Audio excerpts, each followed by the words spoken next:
Hello नमस्ते everyone. राष्ट्रिय अनुसन्धान विभागको सहायक सूचक पदको लागि दोस्रो पत्र इन्टेलिजेन्स सेवा र सुरक्षा सम्बन्धीबाट च्याप्टर 10 सूचनाको चुहाटको सम्भावित जोखिम र रोकथामका उपायहरूबारे धेरै नै महत्त्वपूर्ण प्रश्न उत्तर लिएर आएको छु। So without wasting time let's get started. Question number 1, सूचना चुहाटको सम्भावित जोखिम र रोकथामका उपायहरू के हुन्? उत्तर, सूचना चुहाटको सम्भावित जोखिमहरू निम्नानुसार छन्।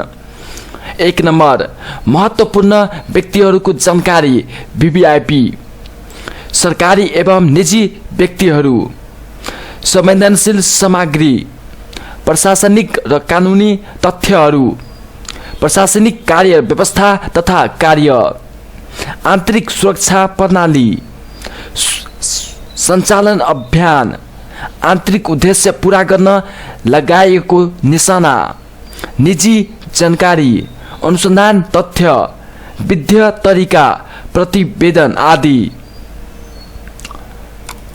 सूचना चुहाटको रोक्ने उपायहरू यस प्रकार छन्। महत्त्वपूर्ण सूचना सुरक्षित राख्नु पर्दछ। जरुरत अनुसार मात्र सूचना दिने, गोपनीयता र सुरक्षाको ध्यान राख्नु पर्दछ। सूचना प्रवाहको नियमित अनुगमन, संवेदनशील सूचनाको पहुँच सीमित राख्ने, सूचना साझा गर्दा आवश्यक अनुसार मात्र जानकारी दिने, उचित माध्यमबाट सूचना प्रवाह गर्ने, आवश्यकता जानकारी सार्वजनिक नगर्ने।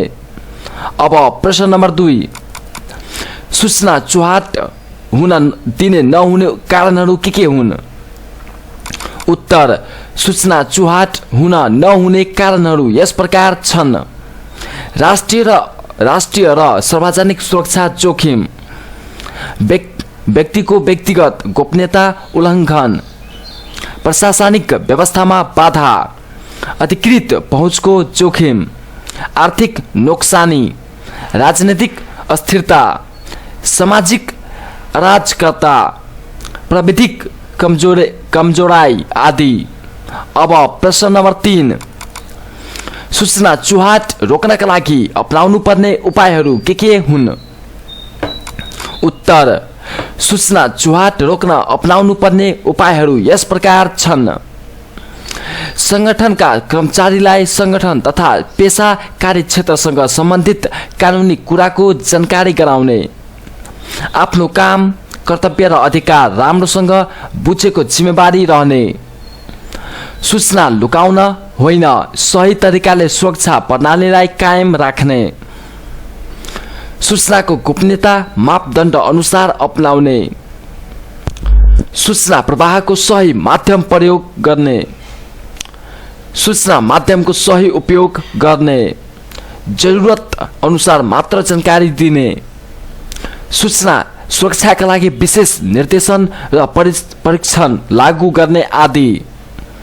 अब प्रश्न नम्बर 4, सूचना चुहाटका सम्भावित कारणहरू के हुन्?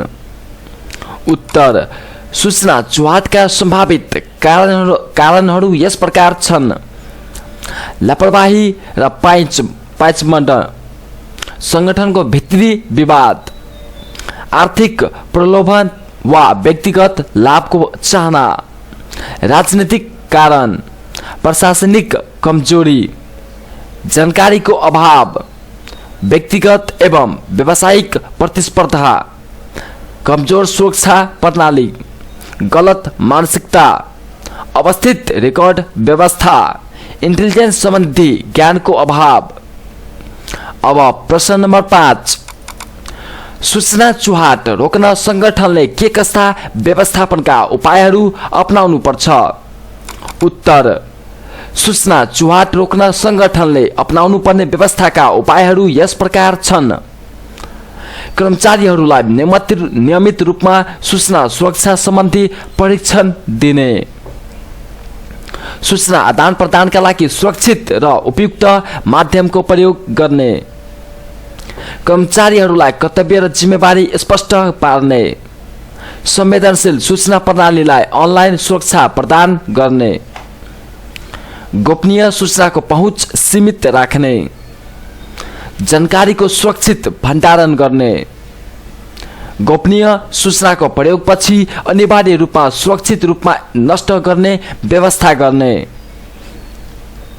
सूचनाको सम्पूर्ण जीवनचक्रमा निगरानी राख्ने, सूचना सुरक्षाका लागि सुस्पष्ट नीति र प्रक्रियाहरू स्थापना गर्ने। अब प्रश्न नम्बर 6, सूचना चुहाटले के कस्ता समस्याहरू निम्त्याउँछ? उत्तर, सूचना चुहाटले निम्न समस्याहरू निम्त्याउँछ: राष्ट्रिय सुरक्षामा खतराहरू, सरकारी एवं निजी संस्थाको प्रतिष्ठामा ह्रास, व्यक्तिगत गोपनीयता उल्लङ्घन, आर्थिक नोक्सानी, समाजमा स्थिरता वा अव्यवस्था, प्रतिस्पर्धात्मक कमजोराई, कानुनी विवादहरू, राजनीतिक स्थिरता, कार्यक्षेत्रमा अव्यवस्था, विश्वसनीयतामा कमी। अब प्रश्न नम्बर 7, सूचना सुरक्षा र गोपनीयता कायम राख्नको लागि जिम्मेवार कर्मचारीको भूमिका कस्तो हुनुपर्दछ?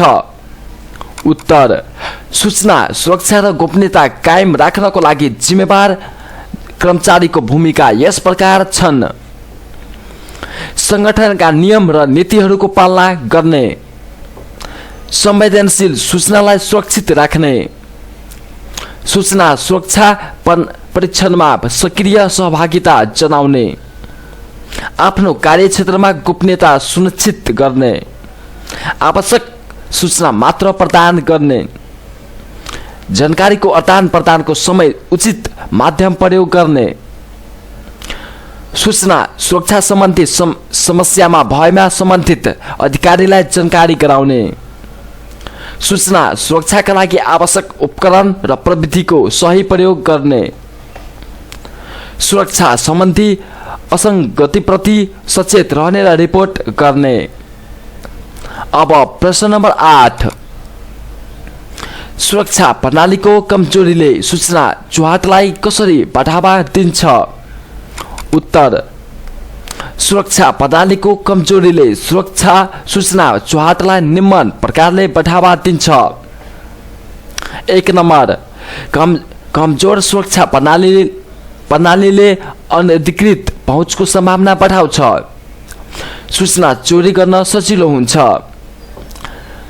गोपनीय सूचना सार्वजनिक हुने जोखिम हुन्छ, प्रशासनिक व्यवस्था निम्त्याउँछ, जानकारीको गलत प्रयोग हुन सक्छ, महत्त्वपूर्ण सूचनाको दुरुपयोगबाट आर्थिक नोक्सानी हुन सक्छ,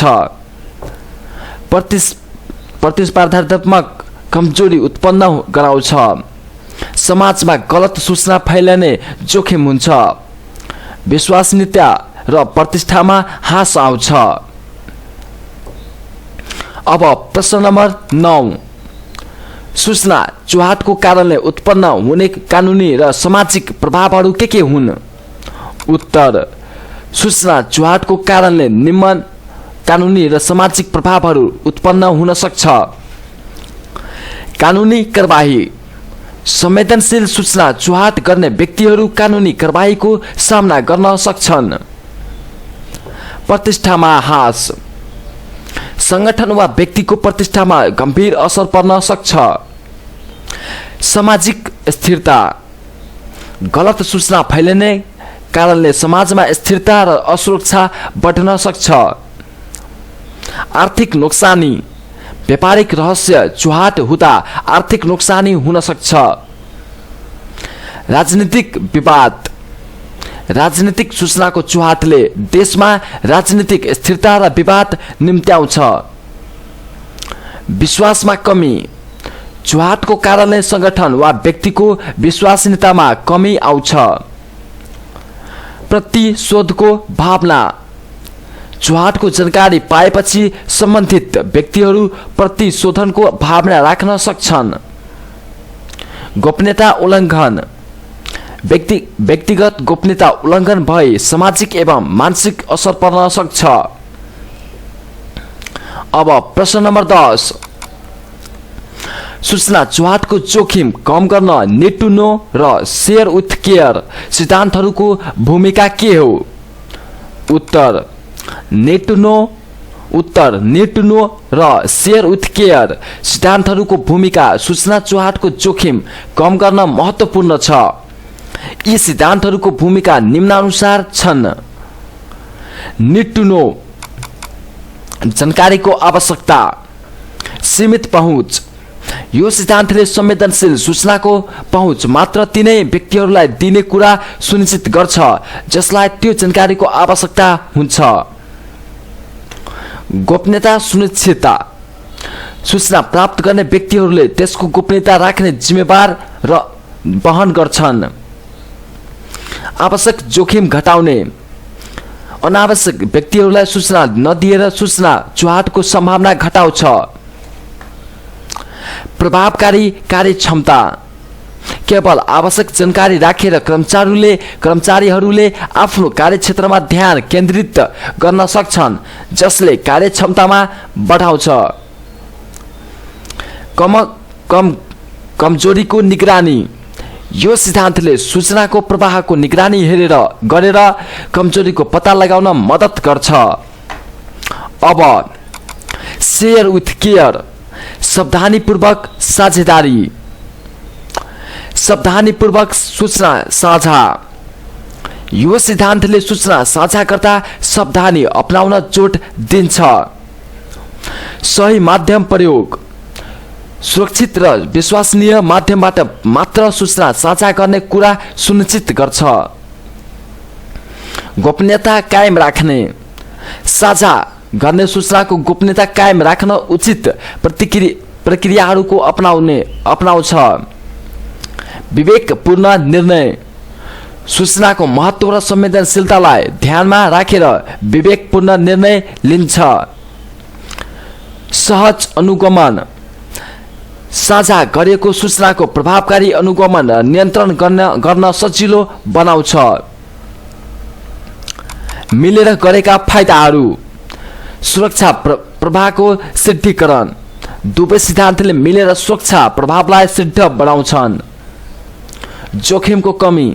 सूचनाको अनधिकृत पहुँच र दुरुपयोगको जोखिम घट्छ।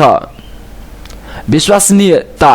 संगठन र व्यक्तिहरूको विश्वसनीयता बढ्छ। प्रभावकारी सुरक्षा रणनीति। यो सिद्धान्तहरूको पालनले प्रभावकारी सुरक्षा रणनीति बनाउन मद्दत गर्छ। यसरी नीड टु नो र शेयर विथ केयर सिद्धान्तहरूले पालनले सूचना चुहाटको जोखिम कम गर्न महत्त्वपूर्ण भूमिका खेल्छ। सो आजको लागि यति नै। फेरि पनि हामी लास्ट च्याप्टर ग्रुप एबाट लास्ट च्याप्टर 11 च्याप्टर लिएर आउनेछु। सो भिडियो मन परेमा भिडियोलाई एउटा लाइक, कमेन्ट, शेयर, सब्स्क्राइब गर्न नभुल्नुहोला। धन्यवाद।